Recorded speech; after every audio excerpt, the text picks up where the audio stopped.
Man, my brain don't work good today, which is not boding well for... what you doing, Sam? I don't know. My brain just stopped working for a second there, so we're going to have a real interesting day today. Oh, goodness.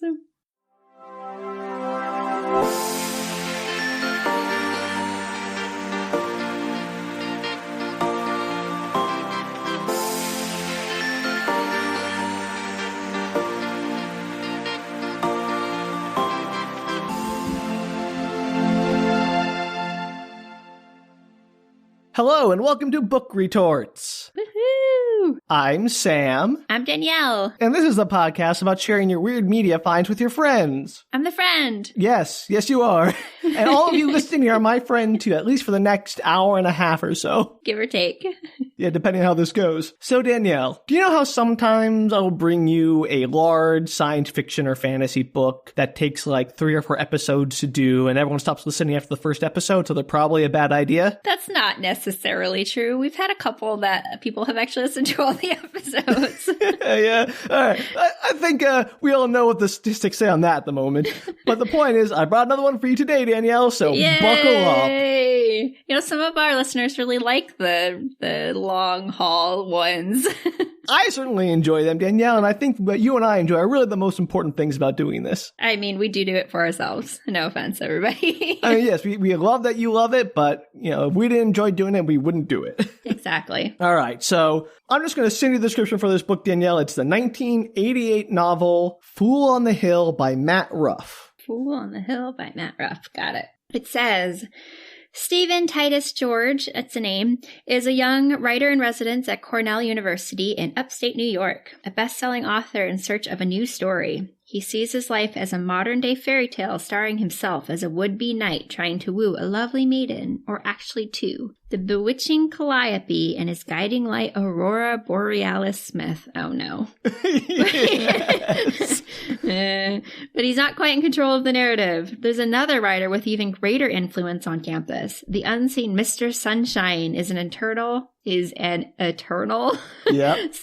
semi-retired deity who's been fashioning his own story for centuries. He has all his characters in place, dragons, sprites, gnomes, and villains. And now, finally, his hero. As Mr. Sunshine's world comes to a fabulous and violent life... What? Mr. Sunshine's world comes to fabulous and violent... Oh, got it. Yeah, not comes to it. Got it. As Mr. Sunshine's world comes to fabulous and violent life, how can Stephen decide his own fate if it's already being plotted by a god? Yeah, so... there you go. What do you think?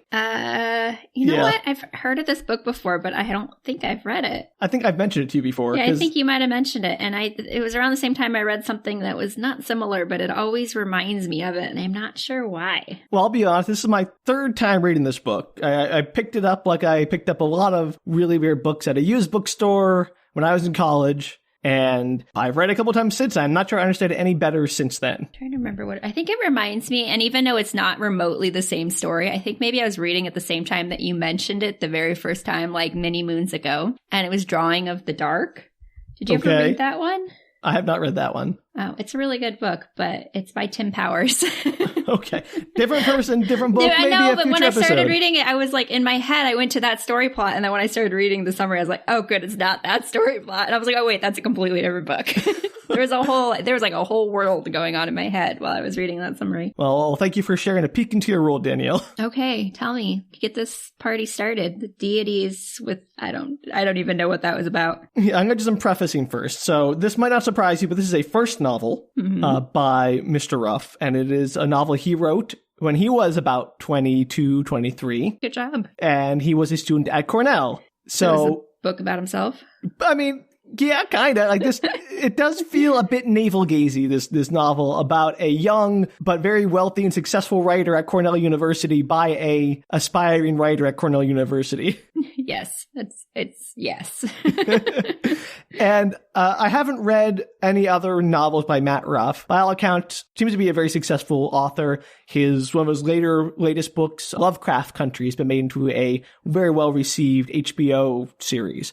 So this is not to say anything about him as an author, but this book, I think, suffers from being first novelitis. Yeah. where it feels at some points like it's trying very hard to show how like smart and clever the author is. Like he's trying very hard to prove himself, where a more confident author might not feel the need to do that so much. Another thing about this book I want to just put out there before I get into it, because it's going to make this whole thing make a lot more sense, is that this book is very atmosphere driven. So there are long descriptions of characters and things and events that aren't really directly related to the story, but that sort of inform the general feeling of the story as a sort of historical fiction-y fantasy thing. And I will be focusing mostly on the plot, which is the smaller part of the book. So please don't judge the book by my plot summary, which is, you know, it's impossible to capture the book's atmosphere in my, you know, short retellings here. Got it. Everybody, if you have any complaints, feel free to message Sam. Okay. You know what? Thank you, Danielle. I'm just trying to provide some context, some, I don't want to say journalistic integrity, but whatever we are, so that people don't think that I'm just trying to poo on this book or doing it a disservice by not covering all of its sort of nuances. Got it. So how does this open, Sam? It opens, let me read you the chapter titles for Book 1 of Fool on the Hill. So there are 4 books within this book. The first one is called Book 1, The Road to the Hill. Okay. Yeah, I know. So it starts with a prologue called 1866 Twilight in the Valley. And then it has The Patron Saint of Daydreams, Luther on the Road to Heaven, Princess Aurora, and then the next chapter, And Lady Calliope, A Side Trip Through Hell, The Ride of the Bohemians, A Peek at Mr. Sunshine's Library, and At Heaven's Gate. So that's a little roadmap for what we're going to be covering today, because I'll probably forget to mention all those chapter titles. I will definitely not be able to remember the plot of this next week when I am forced to recap. That's the part I'm most looking forward to, honestly, Danielle, because this book is wildly complicated. No, it already has so many characters. There's a list of characters at the beginning of this book that I am not going to read because that's going to spoil things. Books with character lists means there's too many characters, you guys. For Danielle's brain, there are too many characters. All right, so we open 1866 Twilight in the Valley. Mr. Sunshine, who is the aforementioned immortal storyteller, is in this valley in New York because he smells a story. As one does. Yep, he's in Ithaca, home of the famous Ulysses, but obviously not because this is Ithaca, New York, not the real Ithaca. Uh-huh. He appreciates the name because he, like Ulysses, is a Greek original. That is his title. A Greek original. What does that mean? I don't know, Daniel. He's self-entitled? Like, where did it come from? It's just the narrator declares that he is a Greek original and it is capitalized. So okay. Like, is he originally from Greece? Excuse me, that is a country. Is he originally Greek from Greece? I don't know, Danielle.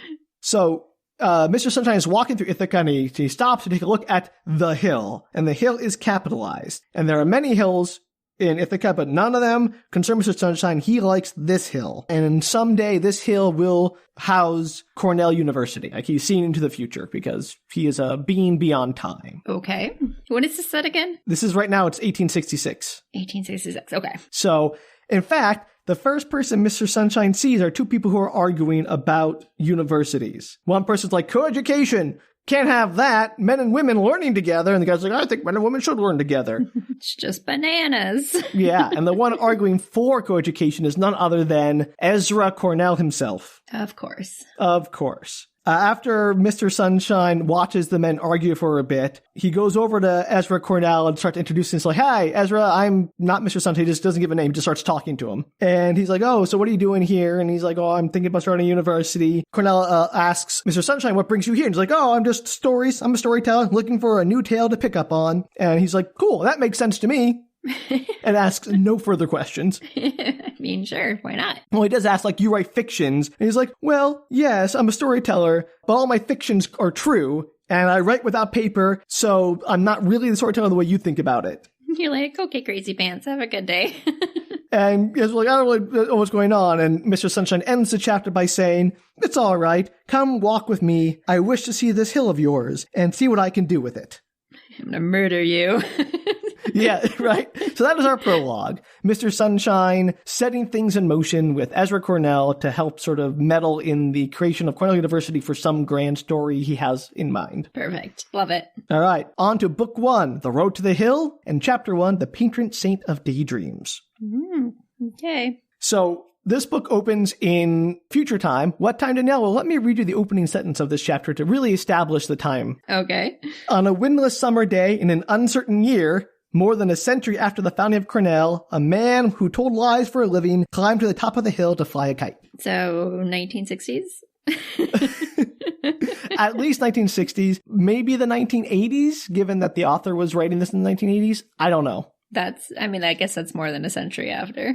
Yeah, but it could be 1960s. I don't know, honestly. I maybe there's some clues I did not pick up on. So he is going through the art quad carrying a kite, this person, and he's walking through the arts quad, which is referred to as the beating heart of the university, which seems very presumptuous to all the people who are maybe in the sciences at the university or other parts of the university. Mm-hmm. I'm just saying, like, clearly the author has an opinion on what's important at school and what isn't. Yes, clearly. So right now it is summer vacation where the students from the summer term are gone and there's no one on campus because the fall term hasn't started yet. And so this person, who you may not be surprised to learn is Mr. Stephen Titus George. The main character? Yes. Shocking. Or as one clever reviewer refers to him when they reviewed his book as Saint George because of his initials. Mm-hmm, and that won't become that won't become a major plot point later. He is walking to the hill with his kite, and he stops on the hill to pet a bunch of stray dogs that are sort of wandering around the hill. Because apparently there was some bequeathment to the college where the person who made the bequeathment made a condition that all dogs would have to be free around the campus, which I don't think is true. Maybe it is. I don't know anything about Cornell University or the history of how much of this is true. That seems like a crazy request. Like, hey, just let a bunch of dogs run around your campus. You know, if they bite people or whatever, who cares? You know, if I had a ton of money, I would do random stuff like that too.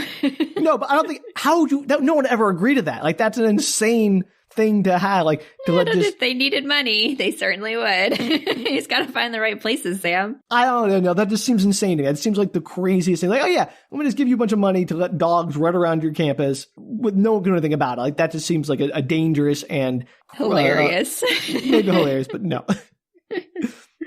So Stephen takes out some dog treats and starts feeding the dogs and petting them, and then he starts telling them a story. And he's basically just telling them their autobiography, but basically for him to tell us his autobiography. Yes, of course. So he never knew his parents. He grew up with his uncle Erasmus, who was a sculptor and kind of a black sheep of the family because of his profession, where he was like a artsy-fartsy guy and not like a serious person. How come nobody has a normal name in this story? You have no idea, Danielle.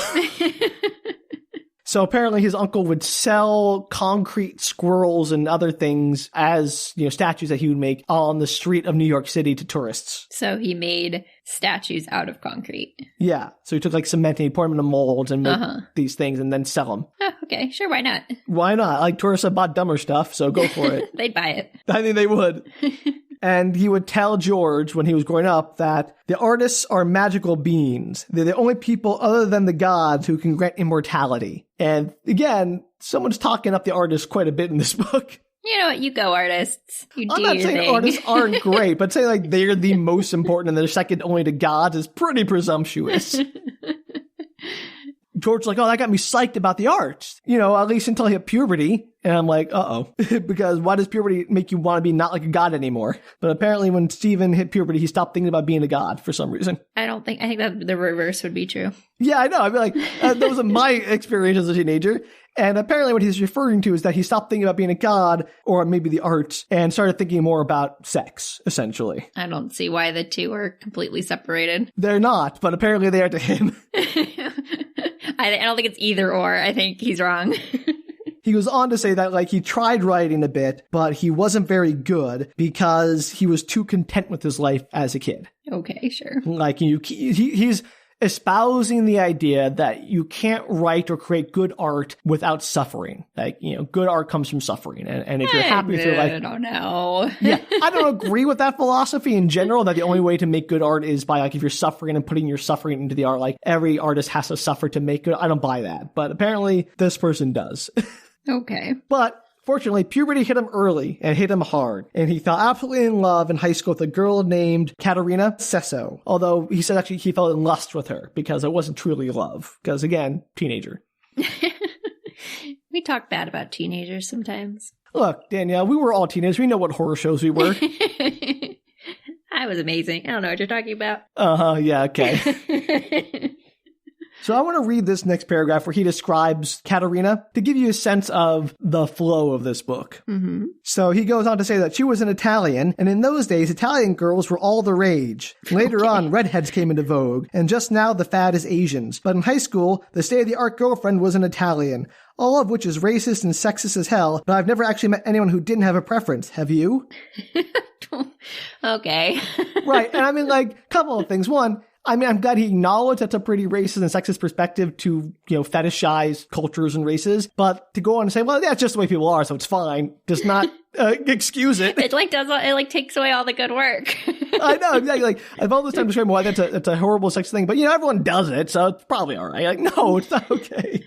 So apparently the problem was that Katerina was Catholic and therefore had to avoid lust. Yeah. I mean, it's one of the sins, right? Yeah, exactly. And that did not jive with George's young teenage urges. Go figure. Probably didn't jive with Katerina's either, but here we are. Yeah, well, So what George decided to do was sit down and write her a story, 23 whole pages. And it was very good. The best thing he'd written up to then because, he had the pain and suffering of not getting laid to motivate him.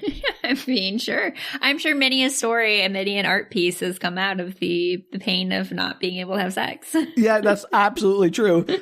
So, maybe this was a good catalyst for him. Maybe I take it back. Maybe you do have to suffer to create good art.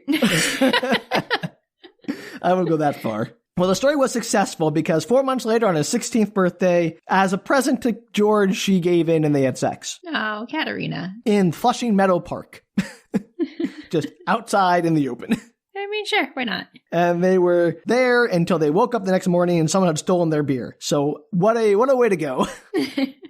I'm sure it's very memorable, though, when they look back at their lives. Well, the problem was it made George too happy and he couldn't write anything for a week. So he lost his drive to write. It's so stupid.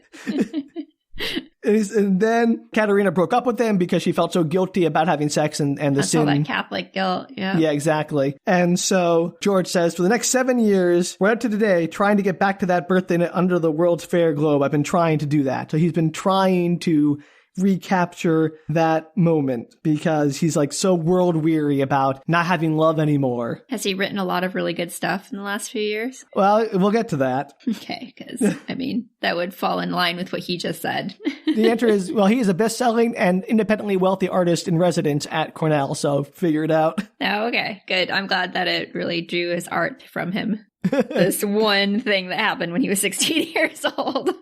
Which isn't even that big of a deal. No, it's like his first girlfriend at 16, and he's only 23 now. He's like, oh my gosh, my whole world's over. I'm never going to find love again. I'm like, grow up, dude. That's pretty dramatic, even for a 16 to 23-year-old. Basically, he says every time he gets near a woman from now on, he would think about how it was with Katerina, and he would end up trying too hard and ruining it. Oh my gosh, dude. So when he was 17, for instance, a woman he'd never known before ran up and kissed him on Fifth Avenue during a parade or something, and then took off before he had a chance to see what happened. And after that, he managed to write his first published story with that sort of like tease. Uh-huh. And then in his sophomore year, he fell in lust again, and he wrote her a novel on Christmas vacation. But it got published and it best sold, even though she did not reciprocate his feelings. Okay, so is this guy really only motivated by, like, sexual rejection? Yeah, basically. His whole thing is like, this whole story is like, I'm going to just read you what he says at the conclusion of this. I'm 23 years old. I have enough money to live off for the rest of my life. The critics like me. I'm graduated with extra honors. And now Cornell has taken me in on a writer in residence, and all for want of a steady girlfriend. So that's wild. How insane is your life that the worst thing that's happened to you is a couple of girls like broke up with you? Or did not sleep with you at all. Like just rejected you. Like, this is his whole thing. Like, it feels incel-y, kind of. Aww. Like, he's a much better person than that. Like, he respects women, clearly, but his only motivation seems to be, like, sex and, like, love. Like, he's like, I need to be in love. I can't believe I've never had a steady girlfriend. And it feels very, like, reductionist for how artists create art and how relationships work too. Right. But he's also very sort of, as he goes on, he explains he's okay with this because he's like, yeah, no, I'm sure there's a reason for this. It helps me create my art. Maybe I'll make the next like Moby Dick or whatever. And then once I have done this great piece of art, maybe the universe will ease up and I can have sex again. I'm just mad that nothing else bad has ever happened to him in his entire life. I mean, he never knew his parents, but we don't know why he didn't know his parents. And his uncle that would Erasmus, be a big drive for writing books, but apparently that's not enough. It has to be girls rejecting him. I know. And so I agree. That is like his character is kind of the one I like the least in this book. What is with us and not liking any of the main characters and stuff that we read and watch? I don't know. Who knows? But the point is, his whole thing is, I don't have a girlfriend, and my lovelorn life is what gives me inspiration to write books. And then hopefully once I create this great work that the universe is waiting for me to create, I can finally, hook up with somebody again. And I'm like, you had sex when you were 16, and maybe you've had a dry spell for the last 7 years, but you're only 23, dude. Ease up on yourself. Anyway, so he goes off and flies his kite. It seems self-defeating. Maybe he's having problems with women because he secretly wants to write more. I mean, that's a really interesting psychological analysis, Danielle, which I do not know, but it works for me. I'm just throwing it out there. I mean, he wouldn't be famous if this wasn't happening to him, and then he tries too hard every time he gets a girl and doesn't get the girl. That seems self-defeating. It is he is his own worst enemy, to be fair. Exactly. That maybe it's kind of partly on purpose and he just doesn't realize it. That's also like, I think he realizes he's his own worst enemy in some ways. Yeah, but he's not like stopping it. He's not trying harder he's not trying to change. He's the just problem. very much like, I'm just going to ride this out. See, that's his own fault. So the kite he is flying is a traditional diamond kite with the head of a dragon on it, a white background, and red rays projecting from the dragon's head, and a black tail from the bottom. This kite will become important later, I think. It's hard to remember. Okay. He also has a little ritual where he claps his hands and spins around a bit, and he summons the wind, because apparently he's on good terms with the wind. I mean, aren't we all really on good terms with something? He only sort of half believes that he actually has any effect on the wind, but he still does it, and he's convinced that he is on good terms with the wind. You've never wiggled your fingers at something to make it work? Yeah, 100%, but he does this all the time, and the book makes clear that he kind of does have it in with the wind. I mean, sure, why not? All right, so he's flying his kite, and we cut to some other people. This book just drops you into these other characters. It doesn't explain who they are until halfway down the page. So I'm having to reorder the book as I'm talking about it. If only you wrote notes, Sam. I do write notes, but they're just more stream of consciousness than yours. Yeah, mine are very organized. So someone is watching George. Her name is Zephyr, and she is a sprite. Zephyr, or a pixie, or a fairy, but they refer to themselves as sprites. She is thinking how George is feeling lonely, and she is in love with George. Oh, poor Zephyr. But humans cannot see sprites. They are invisible to humans except for very special people, or people who are near the end of their life, or some kind of severe stress. How did she come across this George dude? Her and her family of sprites, they live in Cornell. Think borrowers. They live in the walls and all stuff, and they sometimes help out. She's just been eyeing him for the last few years. 6 months, maybe. Okay. She is talking to her grandfather, Hobart, because she's like, I'm so sad. George is feeling lonely. And Hobart's like, get over it. Kind of. He's like, you've been saying this for 6 months. He's a human. You're a sprite. Maybe you should take up with Puck. He's a nice sprite. And she's like, no, grandfather, didn't you love a human too? And he goes on this long story about, how he loved a human, but she couldn't see him. So he just stayed by her side and helped her out as best he could until she was on her deathbed, and he went up to her, and he thinks that she finally saw him once, just before she died. Okay. That's the story. Yep. And Zephyr's like, I think George could see me because he's not crazy. Like I said, only crazy people can see the sprites or those who are dying. But she's like, he has strong daydreams. So I think he could probably see me if he tried. And Hobart's like, what would you do if he did see you? It doesn't work. I've thought about the anatomy of it before with my other person I was in love with. It just doesn't work. I'm telling you. Because they're tiny, right? Yeah, they're tiny. They're a couple inches tall or something. Yeah, that might be a struggle. But Zephyr's like, no, I think he could really do it because he was talking to that dog. And Hobart's like, your father used to talk to ferrets. So it's people talk to animals. And she's like, well, he understood ferrets, though. And I'm like, well, that's new information that probably won't have come back. That sprites can talk to ferrets. Well, at least that one could. Some people have gifts, Sam. Well, Hobart says if he really understood the ferrets, he probably wouldn't have been eaten by them. So... Or maybe it was because he understood the ferrets that he got eaten by them. They kept our secrets out. We got to stop them. Wouldn't it it be weird to have like the ability to speak with one animal and it happens to be ferrets? Oh my god! What an unfortunate like. I mean, I guess it can't be any worse than cats or whatever. At least like it's more common to see a cat. Like unless you actively went out of your way to find a ferret, you're not gonna like come across them in your daily existence. I know people have pet ferrets, so they would love that. I'm sure people have them. Like, yeah, I'm sure people would love to have. Certain people would love to be able to communicate with ferrets, just like people want to communicate with other animals. But it's just like if you were just an average person who did not have a ferret and you realize like you're at a pet store and you realize you can suddenly communicate with ferrets and you're like, well, that's useless. That's absolutely fair. That's absolutely true. You're like, well, that's gonna help me unless I get a ferret. Well, maybe that would inspire you to get some ferret pets so you can use them like little spies or whatever. Yes, I mean, you'd have to start collecting the thing you could talk to because otherwise what's the point? Fair enough. It'd just be a dumb thing. What a weird curse. Yeah, you're like, oh, cool, ferrets. So Zephyr decides that when George leaves the hill, she will follow him. And Hobart's like, fine, you can take the glider, which is like a little glider plane to follow him, but stay away from the boneyard. That place is evil and dangerous. And she's like, yeah, sure. Spoiler alert, she does not stay away from the boneyard. Oh, really? Shocking. I really want something in a book to be like, stay away from XYZ, and the person's like, okay, and then it never comes back up in the story. And they actually do stay away from, like, okay, that was a good choice. Congratulating themselves. I'm glad I didn't go into the boneyard.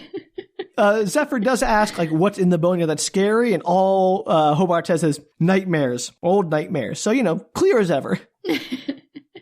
That really encourages people to not go in there. Yeah, right? Like, oh, nightmares. So George reels in his kite and starts to head off from the hill. Is this book title based on the song? I don't know. Probably not. Just curious. I mean, it's probably a phrase, right? Fool on the Hill. I have no idea, Danielle. I did not look at. I know about the song. I know about the book title. I did not look into any possible connection between the two of them. I was just curious because, I mean, it's a pretty famous song and probably, I mean, was by the 80s. Probably. Who knows? It's certainly a possibility. Sorry, continue on. So as he's passing by the statue of Ezra Cornell as he takes down his kite, he has a thought to himself about, I've had sex once when I was 16 and 7 years of abstinence. A man's virginity might spontaneously generate after all that time. Okay, whatever. And I'm like, grow up. I just really want to smack this guy, be like, get a hold of yourself, dude. I don't think that's how it works. Anyway, I just thought I got to give that a little insight into George's character. Because then we're back to Zephyr on her glider. She also is on intimate terms with the wind and manages to call up a gust of wind to carry her glider out into the sky so she can follow George. But as she's zooming along, she hears the sound of a propeller plane, and up comes Puck, another little sprite flying a little remote control propeller plane that they modified to be able to fly with him inside of it. That's cool. So Zephyr is more magical, Puck is more mechanical oriented. Clearly. And he's like trying to talk to her and be like, hey, Zeph, give me the time of day. And she does not want to talk to him because apparently he cheated on her with another sprite by Puck. By having sex in a display cabinet and letting his friend watch. I mean, that's the choice. After getting paid for that. Bad Puck, no biscuit. I mean, it is very puckish. That's certainly true. So they have a little chase where Zephyr is flying away after George and Puck is chasing her. Then she eventually gets Puck to crash into a tree. And so when he crashes, she's actually worried about him. And so she gets out and is like, hey, Puck, are you okay? And he's like, yeah, I'm fine. I can take care of myself. Does Puck actually like her, or is he just being a... No, he is. I think he actually loves her, but... But he decided to cheat on her and have someone watch? Apparently, Choices. And he's like, don't worry about me. I have a parachute in this plane. I've also thought about outfitting this plane with weapons that I can use to attack rats and other, creatures that attack sprites. And she's like, oh, that's very interesting. And then she realized, oh, wait, I've lost George. Can the creatures see the sprites? Yes. So apparently rats and ferrets and things can see the sprites, but humans can't. Uh-huh. Zephyr realized she's lost George, and she's like, oh no, she wheels up to go find him where he is, of course, in the boneyard. Yeah, that seemed obvious. Puck follows her in. So meanwhile, George is walking among the gravestones where he would read the titles of the gravestones and imagine the people and try to think about stories he would write about them. Haven't we all done that? Yeah, I mean, it's a house you get your stories. Yes. I mean, that's true. I guess. And Puck and Zephyr are wandering through the boneyard. Puck's like, this is very dangerous. What are you doing here? And she's like, don't worry about it. The only worst thing here are rats. You're not afraid of rats, are you? And he's like, well, no, but they're still dangerous because they're twice our size and they're rats. And guess what? They're rats. They're attacked by rats. Yeah, absolutely. Dun, dun, dun. Was this ever made into a movie or a show or something? No, I don't think so, but they're attacked by rats and they fight them off with their little needle swords. that they have, like, and a crossbow that Puck has. A little tiny crossbow. If only his plane was already outfitted with weapons. But yeah, so they're attacked by rats. Cut back to George, who finally found what he was looking for. I have a question. I'm sorry. Yeah. The rats. Why do they attack them? Are they food? Food? They eat them? I guess. I mean, I have no They're idea. basically eating like little humans. The rats are evil in this book. That's all there is to it. I mean, that's poor rats, but I feel like they're always the rats are the hero in The book. Secret of Nim. So, or Mrs. Frisbee and the Rats of Nim, whichever one you want to go with. But yeah, that's true. Rats get a bad name in this book. And a lot of media too. It's not common to have them as good characters. That's true. Oh, Splinter. Splinter? Yeah, Master Splinter. Can't forget him. He was a good rat. Yeah, a good rat. Okay. I'm sure there's other good rat media. Feel free to message us with any good rats in media. Yeah, please. And not the kind of like who would turn on the mob, but, actual rats. Anyway, sorry, I was just curious. So George has found this special location in the boneyard, which is a plain white marble square that is just flat on the ground, which is like more of a plaque than a proper gravestone. And all the other like stones and things that are surrounding this plaque are like leaning away from it, like they're afraid of it. And there's just one word on the stone that says Pandora. Uh-oh. Yeah. That's very ominous. Apparently, Zephyr and Puck, if they were at the same location, would have died from fright because they would have sensed the evil and been terrified. But humans don't have that kind of sensibility, apparently. That's probably true. Let's be honest. So meanwhile, Zephyr and Puck have fought off the rats, and they're like, why are there so many rats here? There isn't a lot of fresh flesh since this isn't an active graveyard anymore. And I'm like, well, rats eat more than flesh, for one. Yeah, they eat a lot of stuff. I know. So I don't like that doesn't really track to me, but they're like confused why there are always rats there in the boneyard, but that's because it's evil. Because there's Pandora's gravestone box. Yeah, whatever it is. And at this point, after the fight with the rats, Zephyr's like, maybe we should just go home and give up on this. And they're like, okay, bye. So she leaves George all alone. Yeah, she leaves George. And then George also heads home just before a storm breaks. And that's sort of where we leave George at that time.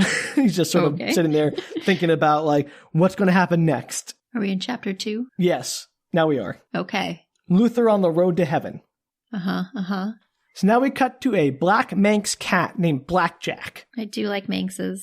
I know. He is hunting a rat. He is sitting there motionless, trying to hunt a rat, trying to keep all his thoughts in check when he hears someone call his name. It's a dog who's like, hey, Blackjack, Malcolm wants to see you. And Blackjack is upset that the rat was scared away. And he's like, I don't want to go with you to see Malcolm, who is apparently like the leader of the pack of stray dogs that run these mean streets of New York.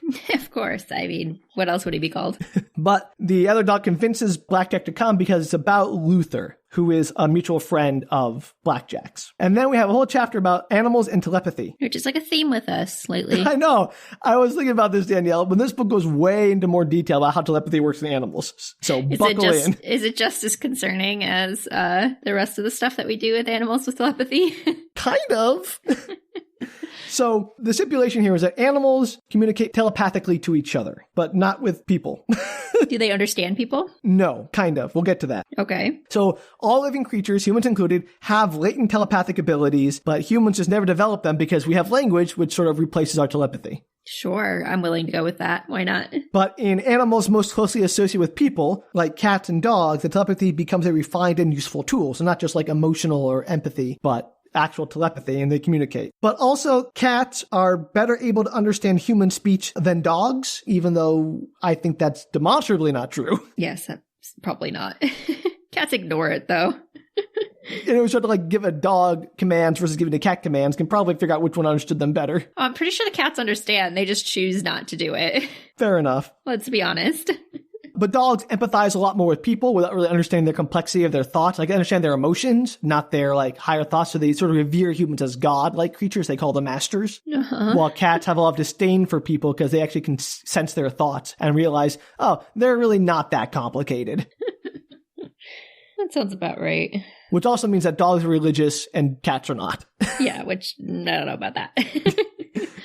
But apparently, despite all their differences, Blackjack and Luther have become friends, even though they're cat and a dog. So, you know, think Homeward Bound, but grittier. Blackjack and Luther, you said? Yeah. Okay. You write all these names down to remember them next week? No, I'm not remotely. I'm just, you know how if you repeat things, supposedly you might remember them? I'm not going to remember them, Sam. Good luck. I'm just trying to keep track of them for the purpose of this recap right now. Fair enough. So we meet Malcolm, who has set up court in a decaying and abandoned church. And Malcolm is talking to Blackjack and saying, hey, Luther wants to go on a quest. He wants to go find his friend, his father figure, Moses, who was killed by a car a couple days ago, like run over by a car. And he wants to go find Moses by taking a little trip to heaven. Okay. So in this story, cats and dogs like get along mostly. So to back up a second there's some backstory about how when Blackjack first arrived there, he made a name for himself by castrating one of the other dogs in a fight. And since then, all the other dogs have left him alone. Okay. And is the dog like somehow in charge of the cats? Yeah, this is the only cat in this area, or at least that is spoken of in this part of the book. And he's not in charge of them, but he just makes some like veiled threats about like, you're going to go with him because we all care about Luther. And if you don't, we can make your life pretty hard, because even the cat can't handle a whole pack of dogs, right, despite his fight. But even after that, Blackjack himself actually likes Luther and decides he can't let Luther go out in the world alone as an innocent and a naive dog and needs to accompany him because Luther is very naive. Got it. Also, apparently, Malcolm is more telepathic than most dogs. He can, like, see into people's minds, not just sense their thoughts directed at him. Mm-hmm. So, apparently, there are degrees of telepathy that are present in dogs. Sure, why not? Malcolm says, go find Luther. If you can talk him out of leaving, that's fine. But if he decides to leave, you're going with him. And Blackjack's like, fine, I'll go talk to him. So the plan is to ascend to heaven. Not ascend. Well, we'll get to this, what the plan is. Once he goes talking to Luther, what the actual plan that Luther has is. Okay. Like, how do you get to heaven, out of curiosity? Well, we're going to find out, Danielle, in this whole book. All right. So Blackjack goes and finds Luther, who's sitting in like the second story of a butcher shop, an abandoned butcher shop. Apparently, this is a whole row of abandoned buildings in New York, which, sure. He was a medium-sized mongrel dog, sort of a model of black and white. And Blackjack goes up to Luther and says, hey, Luther, look, I've said it before, but I want to say it again. First, I'm really sorry about Moses. And Luther's like, it's not your fault Moses died. It was Rack who killed Moses. Rack the deceiver, who was like the doggy devil. Okay. It was not Death. Death is a job to collect souls, while Rock's job is to do the actual killing. So those are distinct entities in the doggy religious context. Sure. I'd love to have been around while the dogs figured this out. Right? So this is like, even with you as my friend, I still miss Moses, who raised me, and I want to see him again. And Blackjack's like, well, his body's probably at the dump if you want to go visit, but I don't think it's going to do you any good. He's like, not his body. I want to go and find his soul. And he's like, where are you going to do that? He's like, in heaven. I have caught the scent of heaven. I have smelled heaven on the breeze. I know it's up north, and we can go there by following the scent. And it's a pile of flowers. I mean, what could be anything? How do you know it's heaven? He just knows it's heaven, Danielle. He has caught a scent. He's like, I know it. I know that scent. It's got to be heaven. I just don't. No, okay. So Blackjack finally asks, what does heaven smell like? And Luther says, rain and hills. And I didn't know that hills had a scent. It's all the stuff that's on the hills, Sam. It's not the actual, like... Well, the stuff on a hill is not unique to a hill. Like grass. Like, oh, I smell grass. It must be a hill. Yeah, but if you only, if it's assuming that he's only lived in this one area, maybe that smell of hills is exactly what he thinks the smell of hills is, because he's only smelled those hills. Okay, sure. Okay, fine. It's a dog, Sam. This. All right, it's not a very bright dog. You've lived in a hilly area. Maybe, it has a smell. It just probably is different depending on where you are. Possibly. Anyway, finally, Blackjack agrees to go, and they leave the city. Malcolm escorts them to the edge of their territory, and he gives Luther a warning. He says, Luther, if you're out there, beware of breds, which is their term for purebred dogs. Because they're all stuck-up jerks. And if they have the word mange in there, if you ever sense the word mange from them, that means they want to kill you, basically. They're going to try to murder you, and they're dangerous. I like the idea that all purebreds are evil. Well, a lot of them. It's more like think of it more like a racial allegory. Yes, I'm assuming. And then he's like, well, goodbye. We'll never see you again. And Blackjack's like, hey, how do you know we'll never see you again? He's like, I can see the future a little bit. And then just leaves, because apparently his ability is also sent to a future scene, which I don't think comes up again either in the book. That's crazy. Wouldn't it be funny if somebody was like, I'll never see you again, and so just to be obnoxious, you ran around and jumped out in front of him, or ha! Fooled you. You saw me again. All right, so now we cut to Wisconsin. Hey! Hey, everybody's favorite state. There's Walter Smith. He is an old man who's gotten up early to go wander around and smoke a joint. Did you say Walter? Walter Smith? Walter Smith, yes. Sounds like an old person name. He is a very straight-laced man. He has a very ordinary life, never, did much to get out of line, but he's always had a little rebellious streak that he's hidden in him. Like one time, to get back at a guy he worked with who was kind of a jerk, a man named Dick Smith, he went into the office where Dick Smith worked when he wasn't there and jumbled all the numbers on his delivery orders, causing chaos for the company, which got Dick Smith fired. What did Dick Smith do to deserve this punishment? I don't know. It was never brought up. Something very vile, Sam, obviously. Obviously. And so sometimes he sneaks out at Walter Smith and his little rebellious streak to smoke a few joints in the morning. This morning he's doing it because his daughter, Aurora, is heading back to college and he needs to cope with that. Aw, poor guy. Aurora got her name because when his wife was giving birth in the hospital, he had to take a moment to step outside to calm his nerves, and he saw the Aurora Borealis and decided, I'm going to name her Aurora Borealis Smith because that's a name that won't get her made fun of for years. I don't mind the name Aurora. I think choosing to pair it with Aurora Borealis is probably not the best choice in life, but, to right. Each their own. Yeah, I mean, it's not the worst name, but also it's a little heavy-handed. It is, exactly. I think Aurora is simply fine. Aurora's a great name. She's a tall, pale blonde with hair almost to her shoulders. She's making breakfast for Walter after he came back, and she's nattering on about something, and he is too high to pay attention to her. It really feels like anybody named Aurora Borealis in a book is going to be a tall, blonde person. Oh, obviously. Yes, of course. It's Wisconsin. Yeah, it seems likely. In real life, maybe not, but definitely in a book. So while this is happening, Walter is reminiscing about his other sons, one of which is a straight-laced and boring individual that he doesn't really spare much thought for, despite his lovely family. That's the same. The other one was his other son, Jesse, who was a more rebellious sort. He went to Berkeley and protested during the Vietnam War and all that kind of stuff. To Berkeley? I know. And he might have even had a boyfriend, which would have been delightfully unorthodox, according to Walter. Shocking. But 4 days before his graduation, he had been struck by a car and killed. That's so sad. So Walter is very sad about that, and he admits to himself that he maybe loves Jesse more than his other son. And because his other son is too boring and straight-laced, and he really hopes that Aurora is also a little bit rebellious and has a bit of a rebellious streak in her, even though she's currently dating a very straight-laced and conservative gentleman. And I don't think Walter's a very good dad. No, it doesn't sound like it. Is Luther going to find Jesse up in heaven with the dog? Moses. Maybe. That'd be great. Just curious if they all go to the same place or not. Well, I don't know if doggy heaven and human heaven are the same, Danielle. I can't tell you that. Anyway, so Aurora's preparing breakfast for Walter. He's thinking about how much he really wants her to be a little bit more rebellious. And he eventually blurts out, if you ever decide you were a lesbian, I'd understand.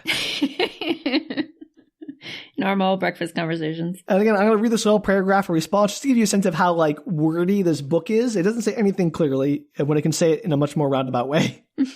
Because she did not, in fact, have any plans of becoming a lesbian, and because it wasn't the sort of subject she thought about regularly, Aurora's response to this was perhaps predictable. The one-word question, what? Either blurted out, stuttered, or spoken calmly. It took her a moment, though, as it might have taken many people a moment, for her ears to run a test and make sure they heard correctly. What, she said, splitting the difference between blurting and calm speech. So, all of that to get the word what out. It's very important.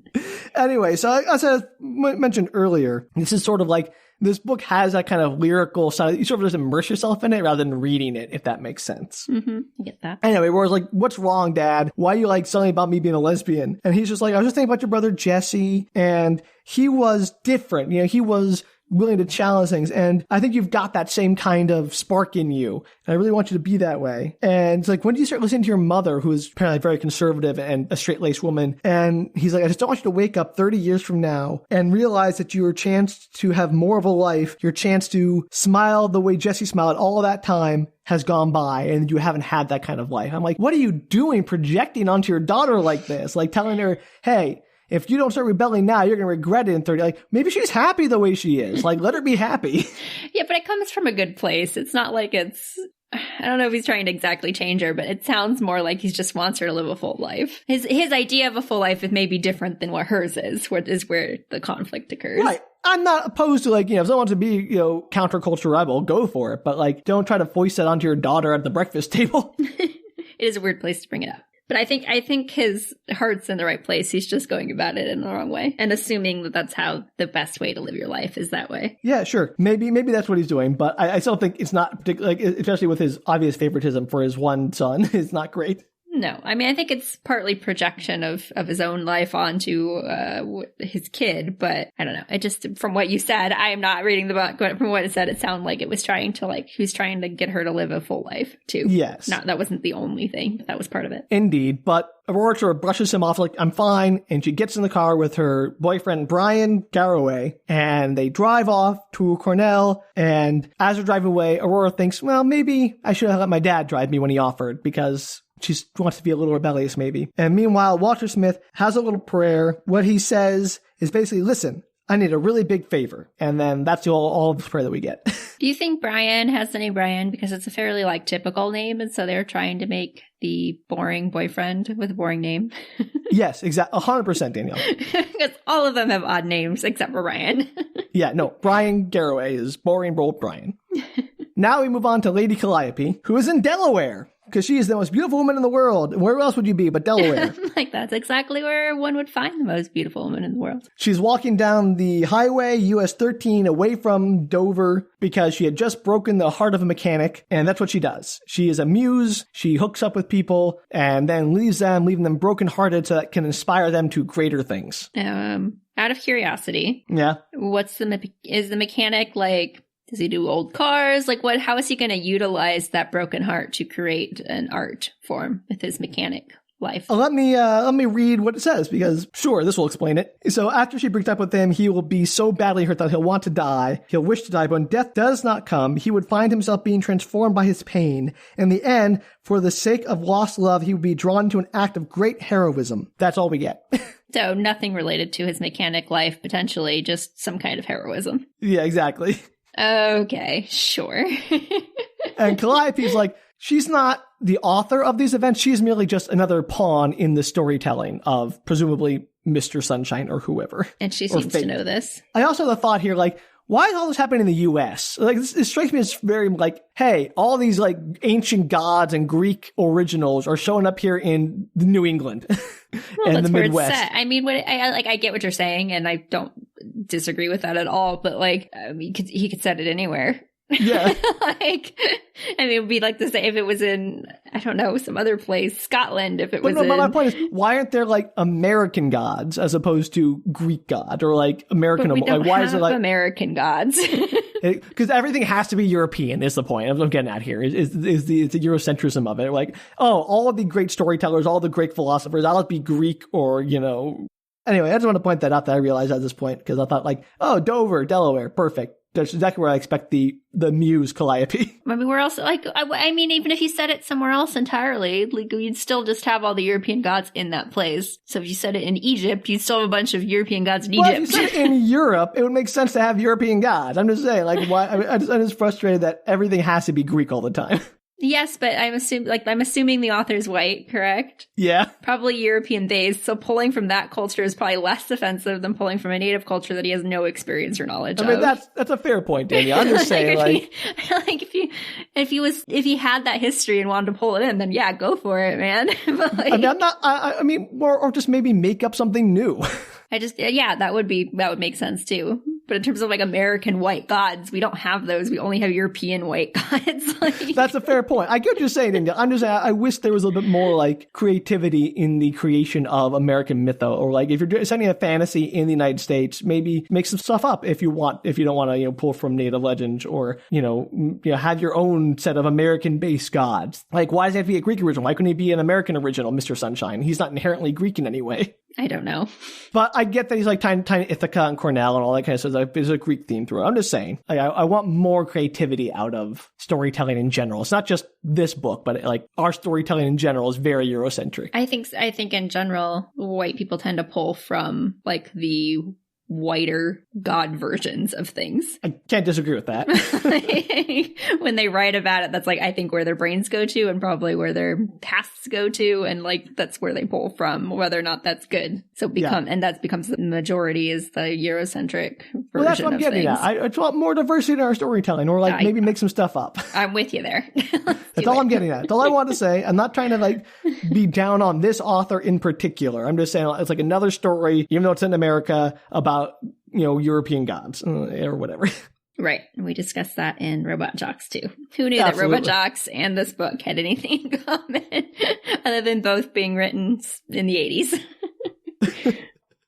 So anyway, Lady Calliope, she's walking down the street and she's invisible to anyone. She doesn't want to see her. And she transforms into an Asian woman because she's on her way to find George. And that's his thing? I don't know, Danielle. Like, what? Again, this thing does some really weird stuff with race in this book. Clearly. All right. Next chapter, a side trip through hell. Luther and Blackjack, they left New York City and they're in the suburbs. That is not heaven. No, that's why it's a side trip through hell, Danielle. Luther is feeling very uncertain about this place. He's like, he feels Rack's present. But Blackjack's like, oh, I smell another cat in heat. I'm going to go find it. So you just wait here for me for a little bit. And as they're sitting there, Luther's sitting under a pole, and there's a flyer on the pole that says, new city ordinance about stray dogs and cats. Anything without a leash will be taken by dog catchers or whatever, and will be destroyed if no one claims it. So setting that up. But he can't read, so he doesn't know what that says. Eventually, over half an hour later, Blackjack has not returned. Luther is sitting there, and there are a couple of other dogs, some German shepherds eyeing him, and they're definitely purebreds. That's not good. And he senses evil in them. He's like, have you killed other dogs? He's like thinking this to himself, like, I feel that there's evil in you. And he senses the word mange in their minds. Run. There are also no people around, which is also weird. Like, nobody's out and about on this busy street. Just the dogs. And so eventually more dogs start gathering and they start chase Luther down and like, hey, Mange, how are you? And they start like heckling him and harassing him while he's trying to walk away. They finally corner him and they say, okay, we're going to go take you to see Dragon, who was like the leader. And even though Luther could maybe have fought his way out, he's like, Moses told me God gave a dog 4 legs so he could run. And that's the only thing he's going to do. So he's very much a pacifist. Apparently. So who is Dragon? Well, let's go meet him, Danielle. Yay! Dragon is a very large Irish wolfhound. He is sitting holding court in a back alley, and he's addressing a small cocker spaniel who apparently committed the grave sin of breeding outside his breed. So that's Dragon. Dragon is addressing the cocker spaniel, who is the one who... Got it. Yeah. And he's like, you made me had to destroy that other beautiful dog because you impregnated her, and now we have to kill you too. Jeez, what a world. Yeah, right?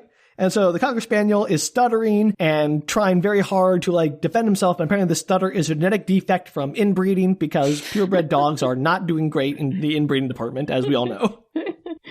That's why they're evil. And he's not very bright either. So apparently the whole eugenics program works great. And eventually the pack shows up with Luther in tow, just in time to see Cerberus, which is actually 3 Doberman pinchers. I would hope attack, it's 3. Yeah, who tear apart, they move as one. Like Luther sees them, they all seem to have like one brain between them, which is weird and creepy. Yeah, and they're all that's not weird at all. Yeah. And they tear apart the Cocker Spaniel and leave a bloody mess behind. And Luther's like, okay, this is a good place to be. And he suddenly becomes very like calm and sanguine about his like they're going to kill me anyway. Go with it, right? I appreciate his mental fortitude. Yeah. So they bring him up to Dragon and he's like, step forward. And he's like, what do you have to say for yourself? And he's like, I'm fine. I'm just normal. You mean to kill me. So I don't see any reason why I have to like play ball and tell you who else I'm with or is anyone else with me. Yeah, you tell him. And Dragon's like, you got spirit, much more than the other dog we just killed did. And he's like, well, maybe purebreds aren't so great then, eh? They're Dragon if I'm better than that Cocker Spaniel you destroyed. And he's like, oh, don't even worry about it. We're still better than you. Other than that, we're still better than you. Yeah, he just does that. He's like not even bothering to like justify it. It's great. Like this feels very much like the kind of argument you would set up like in your shower with your arguing with somebody like, yeah, that's what they would say. And I would say this. And they'd be like totally like, yeah, gotcha. And then another dog comes by and brings in Blackjack, who is putting on this really weird patois voice that sounds very much like, Uncle Remus, Briar Rabbit kind of thing. And it feels deeply offensive. What is he doing it for? like a minstrel show thing. Like he's putting this on to make himself sound like weak and scared. Like it's clearly an act he's putting on as part of it, like to appear defenseless, to drop their guard to the other dogs. And they buy it. And it just, I don't know why it had to be that particular patois that he's using, because it does not, it feels offensive. You're right. Anyway, Dragon's like, oh great, we get to kill a cat too. And he's like, Cerberus, you kill the cat first and make Luther watch. And then as Cerberus is coming closer, like circling around Blackjack, and he's playing all scared, and one of them gets up close, and then Blackjack just scratches the eyes out of that dog, like tears his eyes out. Good job, Blackjack. Yeah, and then takes off into the confusion. And so Luther follows him, and in the confusion, all the other purebreds start falling on each other. There's blood in the air, bloodlust happens. There's a huge melee where they're tearing each other apart while Luther and Blackjack make a run for it. After making out, Luther's like, Blackjack, what happened? He's like, oh, I was about to meet that nice, lovely lady when a pair of catchers showed up and snagged her, and they would have gotten me too, but I had to hide from them. Why are there... okay, so how are there like 40 dogs chasing Luther down the streets, but the dog catchers find the one cat? Yeah. I can't. We're going to get into these dog catchers in a moment, Danielle, and they are horrifying. I'm assuming they are. There's no way they can be normal in this little suburban area. Absolutely. And Luther's like, I'm so scared of Blackjack, I can't smell heaven. He's like, don't worry, we'll get out of this town. You can find heaven again. We'll keep going. Meanwhile, Dragon is pursuing them with the bloodhound. He got his like bloodhound friend up to sniff them out, and apparently they've entered the maze, which is basically just a housing development, like in a suburban housing development, which is honestly, they're awful. Not gonna lie, they're horrible. They are confusing. maze-like. Yeah, exactly. So he's like, oh, they're in the maze, so we can go catch them up. I'll slow them down. And so Luther and Blackjack are getting lost in the maze, and eventually they find this flatbed truck where this person is leaving the house of a woman he is having a dalliance with, and they hide in the back of the truck as the man gets in. And as they get inside the truck and are looking out the back of it, they see Dragon and the others come up. So, they were found. But luckily for them, the catchers appear just in time. Okay. And are they just like wandering the city? Yeah, they're just like wandering around in their little truck looking for, I think someone actually called the animal control because they saw Luther and Blackjack wandering around and like called them in to this area. That would make more sense. Yeah. I'm willing to go with that. And so they see the 5 dogs out in the middle of the street, so Luther and his, Dragon and his friends. And one of them takes a tranquilizer rifle, like leans out the window, starts shooting at the dogs, which is against protocol, but they just start shooting tranquilizer darts at the dogs willy-nilly. And he nails one, and the truck just runs it over, killing it. Oh my gosh, that's scary. Yeah, and they do that several times. Like they nail like 2 or 3 dogs, and they kill at least 2 or 3 of them by running them over, and they don't seem to care. Just that's like terrible. Murdering dog. Like it's absolutely horrifying. Especially since like just because a dog is out doesn't mean that it's a homeless dog. Like it could easily have a home. No, these people are sociopaths. They just like murdering dogs. Like everyone in this book is kind of, everything's like heightened in this book. Like everything's like everyone's extreme in one way or another. Right. And it's very weird. So eventually Dragon gets put down with like a bunch of darts in him, and Luther gives him a parting shot of like, hey, you would have been happy to see us run down. I can't help but be satisfied to see you get captured. And then Dragon's like, I'll kill you, mange, and then is dragged away. And Luther and Blackjack escape back on the road to heaven. Oh, good. Do they ever see those other Dragon and the other ones again? Well, I do believe Dragon comes back. Okay. Somehow. I forget how. I think it's evil, but it comes back. So, the Ride of the Bohemians. Getting towards the end here, thankfully, of this book. This part of this book. Well, it's 4 books. There's book 1, book 2, book 3, book 4 in the book. I was clarifying for our audience, Sam. Okay. So we cut to Pennsylvania, the small town of Auk, which is the sole industry is manufacturing of jigsaw puzzles. I mean, sure. I don't know if that's true, but it sounds fun. So they started in New York and now they're in Pennsylvania? Well, this is not Luther and Blackjack. Oh, okay. This is a whole different scene. I was like, wait, what? This book jumps around a bit. This is 2 days after Luther and Blackjack had their run-in with the pack of purebreds. Uh-huh. The sleepy little town's about to be overrun by a cast of weird characters. Specifically, 3 hunters, 2 bear cubs, 4 nuns in a renovated limousine, 1 full-grown bear, 7.5 refugees from a Rhode Island motorcycle gang war, and 2 vacationing Methodists. Do you think he just sat down and wrote down all the weird things you could put together in one group? Yes. Also, who are going to be here are Cornell University self-appointed guardians of non-conformity, the Bohemians. So how this plays out is Constable Cyrus is a local police officer who is kind of Andy Griffith type. Mm-hmm. And he goes to the Canterbury Cafe to sit down. Before he can, there are nuns? Nope.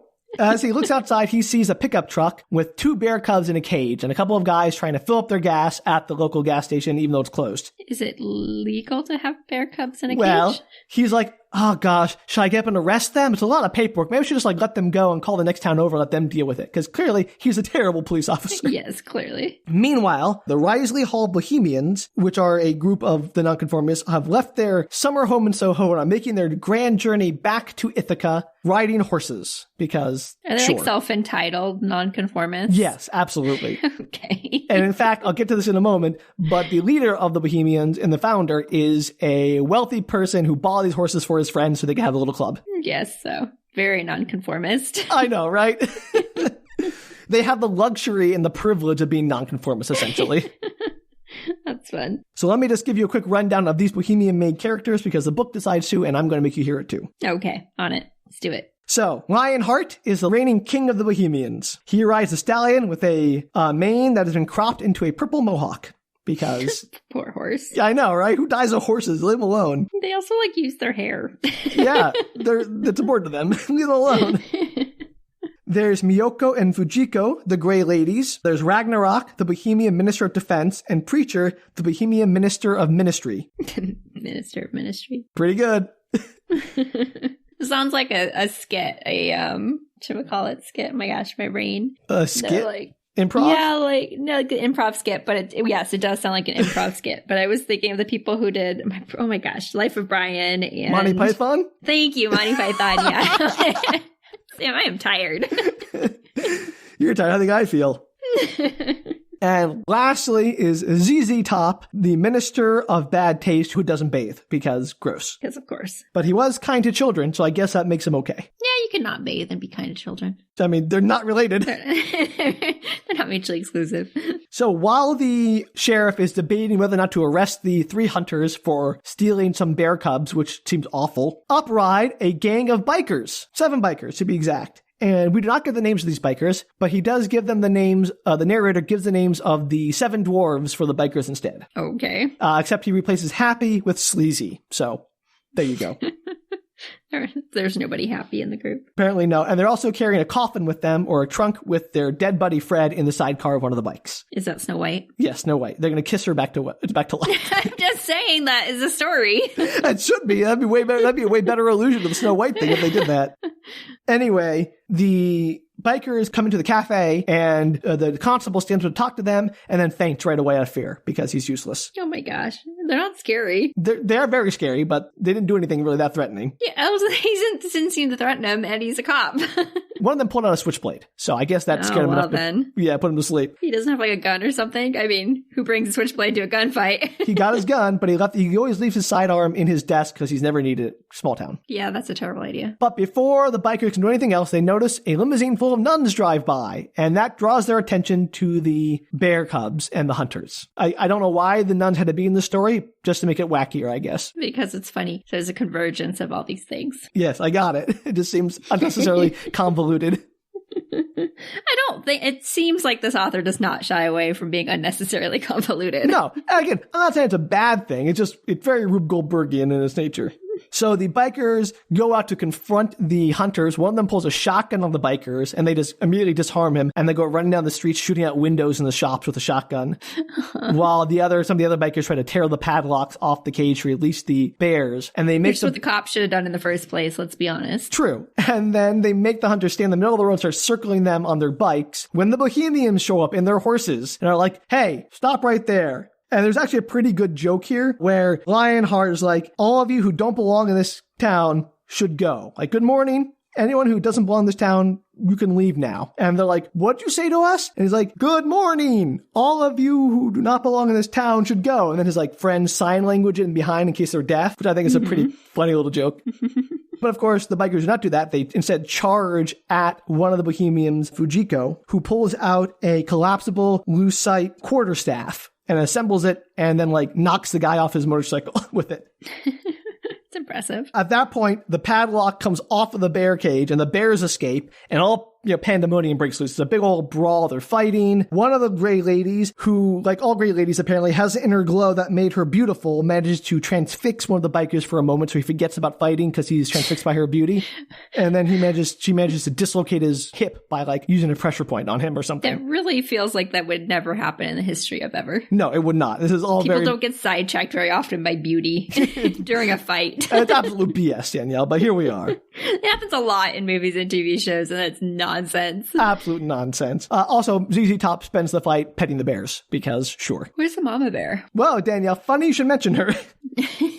After the bikers are mostly all defeated, the den mother shows up along with some cops, and the cops barely miss hitting the state police. Wait, did the den mother go get the cops? No, someone else. She charged over there, was like, "Hey, help me out! My kids are stolen by these guys in a truck." That would be the better story, but apparently just someone in the town called the state police because they know how useless their own constable is.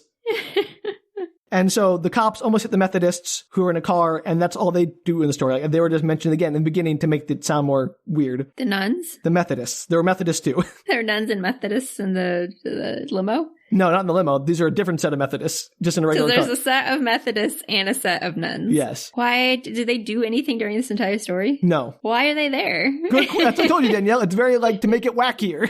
Well, I just thought they might even have a line or something, but they don't seem to have anything. No, not at all. One of the Methodists, no, they didn't do anything. Sorry. I thought they might have a line, but I was wrong. Anyway, so that's how that story ends. We don't really see the resolution of how the police handled the Bohemians and the biker gang, but apparently the Bohemians get off scot-free, which feels very privileged to me. What? They probably paid their way out. What does this have to do with anything? Does it come back, or is it just a random side story? It's just to establish the Bohemians as characters. Okay. That's all it is. It's just who the Bohemians are. So now we have a brief interlude as we peek inside Mr. Sunshine's library, which is on a hill far taller than the hill of this particular story, and he's sitting at his writing desk, but it's not really like a writing desk, and he doesn't write things like traditionally as we would think about them. It's all metaphorical because he's actually weaving real stories, only he's not creating them, he's actually meddling in the stories. Like, they happen without him, he just happens to intervene to make them more interesting. Everybody got that? Good. Yeah, okay, moving on. I had to condense 6 paragraphs of explanation just for that, so you're welcome. Thank you, Sam. I appreciate your work. You're welcome. And when he's not actively working on a story, he gives it to his nearly infinite group of monkeys on typewriters who are all blind, who meddle in the stories randomly. So... At the moment, he takes away the story he's working on right now. He grabs one of the stories from the monkeys, which is the story of the Fool on the Hill, the titular story, and he adds 2 lines to the story. 1, a fine cottage awaits her arrival, champagne and feta in fridge. And 2, George bumps into Aurora early one morning. Wouldn't they be a much nicer couple than Aurora and Brian? Yes, but do you think the author was high when he wrote this? Quite possibly, Danielle. I'm not going to cast aspersions. But again, it feels, I'm not sure if he was high or if he was trying very hard to seem like he is being edgy and high. And again, I haven't read Matt Ruff's other work, so maybe all his work is kind of this lyrical, dense prose, but it strays into purple prose territory quite a bit. It's very creative. I mean, maybe he just has a very creative brain. Yeah, it's very interesting. It's a very interesting book. I'm not trying to cast aspersions. It's just also sometimes very dense and it feels unnecessarily dense and sometimes. All right, here we are. Last chapter at Heaven's Gate. Okay. Did they make it? Are Luther and Blackjack there? Oh, we'll see. We'll see, Danielle. But, you can probably tell from the title, yes. Is it a hill? It's just a hill. So, it is August. Students are returning to the school. It's the freshman orientation week. George is still flying his kite whenever he can. As George is having breakfast in McDonald's one morning because apparently all his money can't figure out how to get a good meal. You know what? McDonald's is fine sometimes, Sam. Jeez. It is. I'm just being snobbish. Sorry. But I always feel a little weird when they bring in products in fantasy novels or Which is always funny because in real life you use real products all the time. And don't think about it and pass them off to people and suggest them to people. It would actually, it's weirder that fiction has no real products in it. I think to me it's because we're so accustomed to any product that is in a story being an advertisement for that product. Yep.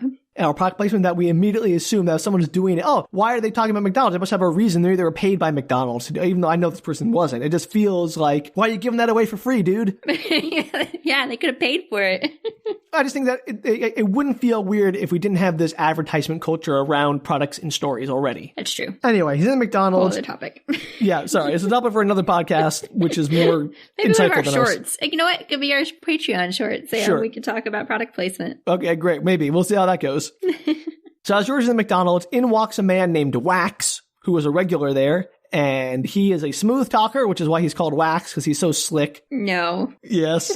And that's what he says to an elderly librarian woman, because he's also an elderly gentleman, to get her all giggling and happy, and he starts flirting with her. George observes this and is like, that's weird. Hey, look, there's Aurora. Doesn't he know Aurora yet? He doesn't know her, right? He knows her. So he goes up and says, hello to Aurora. Why does he know her? Danielle, please. I'm getting there. It's snowballing. The story's starting to snowball. Yeah, it's a lot of setup for this. We're getting to the actual plot, I promise, at some point. Aurora and George had met 2 years earlier in the art squad. George had just bumped into Aurora, like literally knocked her off her feet as he moved to avoid some Bohemians who were on a runaway mare, because having horses on campus with the stray dogs, also a great idea. Go figure. And they became good friends after that, apparently. Sure. So they've known each other for a while. Never had a romantic connection, but that's about to change because Mr. Sunshine decrees it, I guess. And, also he is lovelorn and needs some sex. Yeah, because it's the only thing that motivates him. Got to write that great American novel. So as George sits down, she's like, oh, I finally read one of your novels, and it was like really good. And they start talking about his novel. And then Brian shows up from the bathroom like, oh, hey, yeah, I skimmed your novel too. And he says some things about how they skimmed it. He says some stuff about how oh, yeah, it's pretty good, kind of unpolished. Other than that, I thought your entire premise was too far-fetched. A new wave Camelot, and there was way too much profanity. And it was too romantic. And it's like, oh, he's like, it feels like these authors criticizing his own work in his own work. You probably heard that from somebody or as a review. Yeah, exactly. How ballsy are you to tell somebody I skimmed your book and hear my critiques for you?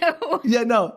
But George takes it in very good stride. Good job, he's like, Brian. He's like, it's not like you did more than skim it to get all of that, but that's pretty insightful. You should be a critic. That was impressive. Good job. I can't imagine saying that to somebody who wrote a book.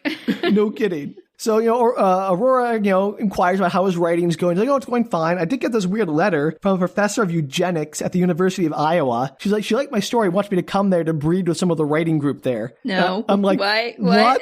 What is going on? He's like, no, I won't do it. I don't have the stamina to deal with their large writing workshop. What are they doing in that university? Eugenics, Danielle. Why do they have a university eugenics professor? What horror show is this? I get the idea of doing a class on eugenics and the horrors within. But no. I don't understand the idea of it's like a scientific department where she's people actively breed. trying to breed better writers through eugenics. Yeah, that's insane. Crazy. And it's just a throwaway joke. I'm sure it's all we'll ever hear about that character. And I'm like, why do you allude to these horrors in these jokes? You're painting a picture that's insane. Then so eventually Aurora and Brian leave, and then Wax goes up to George and is like, you know what? That was like an unhappy marriage waiting to happen. If you were a good Samaritan, you'd steal your heart from him to save him the trouble of, having her shoot him in the leg after they get married, like my brother-in-law had happened to him. And George is like, yeah, sure. And that's the end of that scene.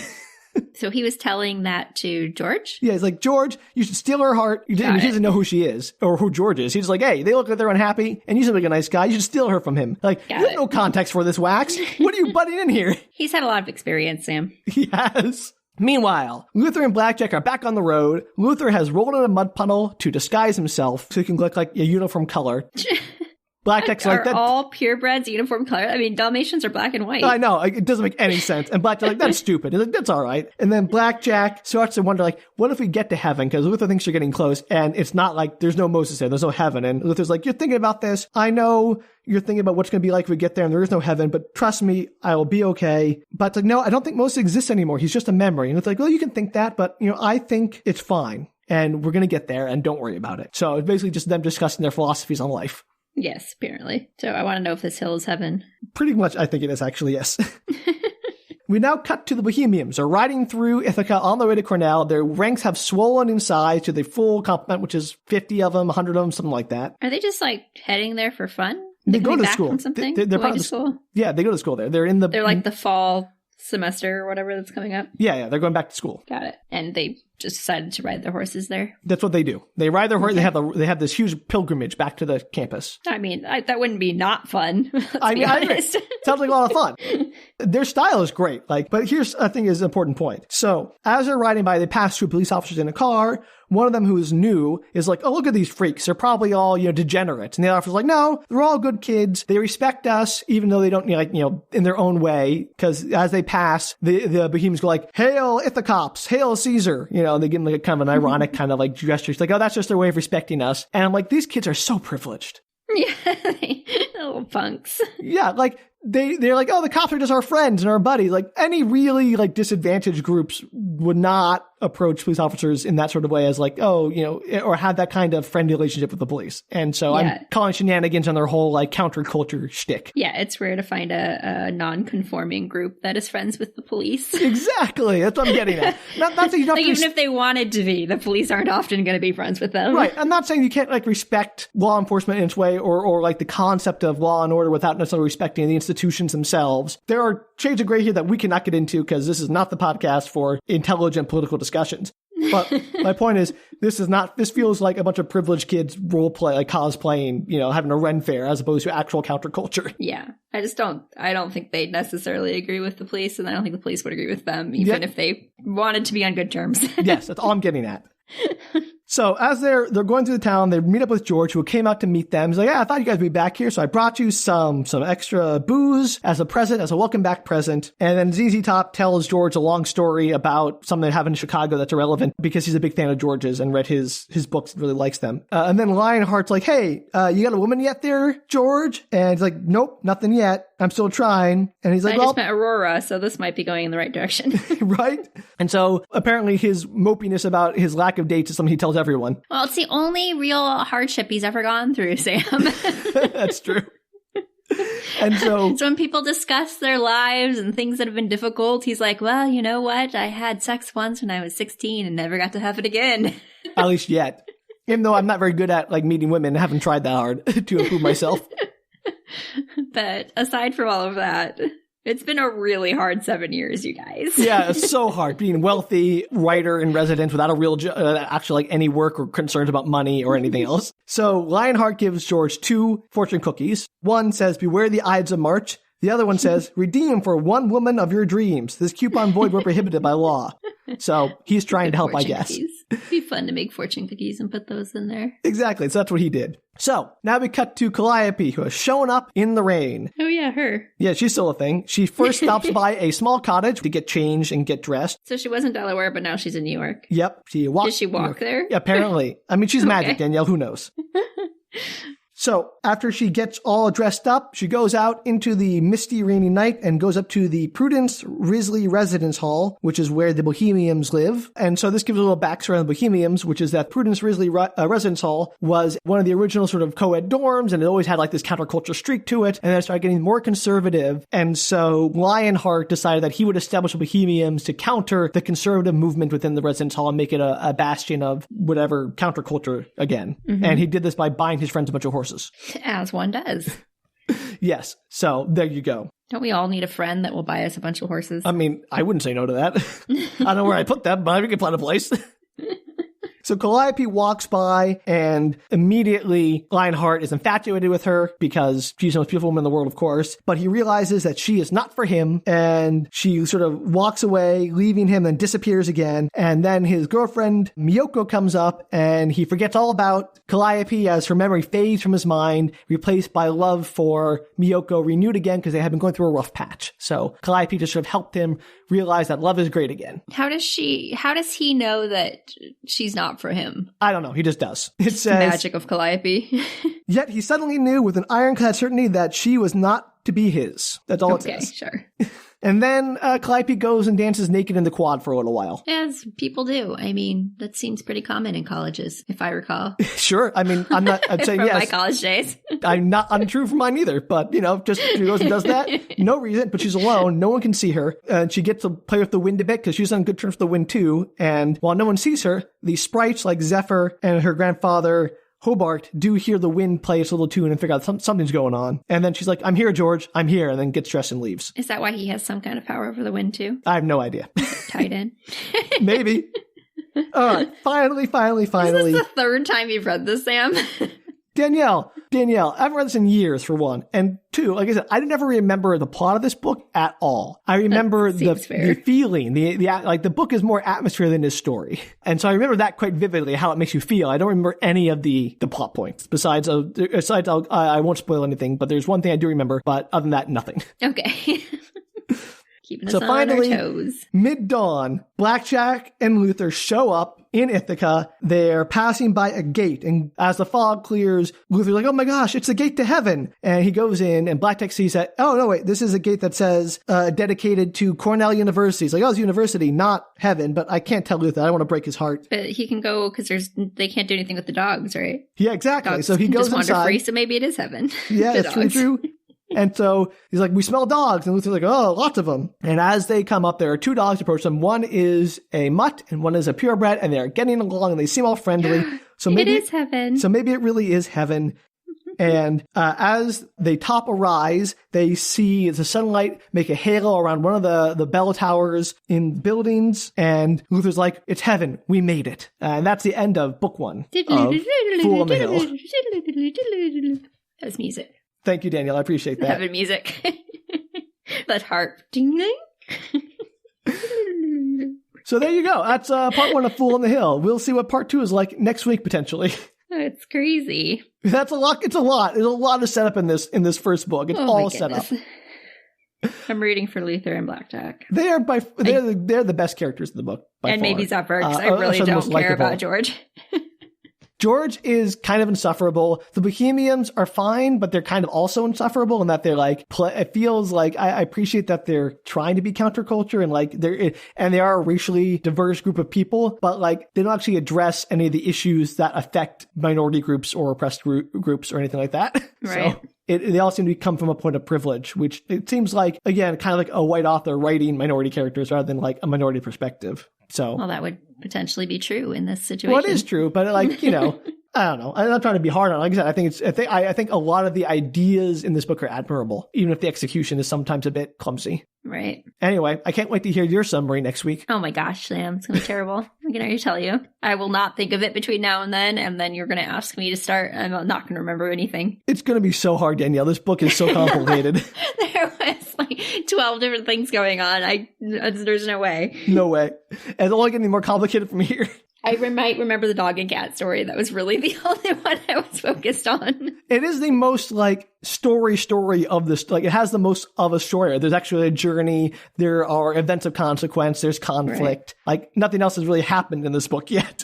Yeah, no, everybody else just wanders around. Yeah, exactly. Things sort of happen around them or incidents happen, but they're not like impactful in any way on the overall plot. It was definitely an introduction to all the characters. Yes, it was exactly that. It was a whirlwind tour of all our little friends, a whistle-stop tour of all the new characters that we'll have to remember next week. I expect you to remember all their names. Yes, I'm on it. I said them all once after you said them, so I'm sure they will definitely stick in my head, much like the 3 C's. I will give you $100 right now if you can tell me their names. The 3 C's? Yeah. Cameron? No. I take it back. Stupid wolves movie. Cameron already failed. It is. That's because they're stupid names, Sam. Caleb? Nope. I can't even remember one now. This has gotten worse. How have I gotten worse at This is really impressive. I mean, I don't know, Danielle. This is I kind of genuinely can't remember. I swear to God, my whole mind just went blank. Caden? Oh yeah, no, it wasn't even in my head. Carter, and Connor. Connor. Oh Connor my gosh. Roy Slaughter. Why are they so hard? If you're wondering what that's all about, listen to the episode Wolves. At any episode past it. It's come up like 12 times because Danielle cannot remember the names. You brought it up. I'll be clear about that. Thinking, every time I think about not being able to remember names, it reminds me of wolves. It might forever be in my memory as the worst set of names ever written. Well, at least for you. Anyway, if you want to tell us about your favorite sea names or anything else, you can do so at bookretorts.com. Or you can tweet, Instagram, or Facebook us at Book Retorts. Until next time, enjoy your anticipation of the next part of this book. Bye. Take care, everybody.